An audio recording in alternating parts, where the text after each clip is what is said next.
میں بات کریں گے لاہور میں درجہ حرارت میں کمی جبکہ فضائی آلودگی میں اضافہ۔ شہر میں اسموگ کی اوسط شرح 400 کی سطح عبور کر گئی۔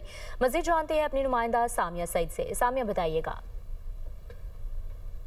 جی بالکل، اگر بات کی جائے صوبائی دارالحکومت لاہور کے موسم کے حوالے سے تو شہر لاہور میں فضائی آلودگی کے ڈیرے برقرار ہیں۔ ہر طرف ایک دھندلا پن جو ہے وہ محسوس کیا جا رہا ہے اور روزانہ کی بنیاد پر اسموگ کی شرح میں اضافہ ہی ریکارڈ کیا جا رہا ہے۔ آج بھی شہر لاہور میں اسموگ کی اوسط شرح 400 سے تجاوز کر رہی ہے اور اگر شہر کے مختلف علاقوں کی بات کی جائے تو وہاں پر بھی ایئر کوالٹی انڈیکس جو ہے وہ بڑھتا ہوا ہی دکھائی دے رہا ہے، کیونکہ ٹاؤن شپ کے علاقے کا ایئر کوالٹی انڈیکس سب سے زیادہ ریکارڈ کیا جا رہا ہے جو کہ 700 کی سطح کو چھو رہا ہے، جبکہ جوہر ٹاؤن کے علاقے کا ایئر کوالٹی انڈیکس 600 کی سطح عبور کر چکا ہے۔ کوئی بھی علاقہ ایسا نہیں ہے جو اس سے محفوظ ہو۔ البتہ محکمہ موسمیات کی جانب سے بتایا جا رہا ہے کہ شہر لاہور میں آئندہ آنے والے دنوں میں موسم خشکی ریکارڈ کیا جائے گا۔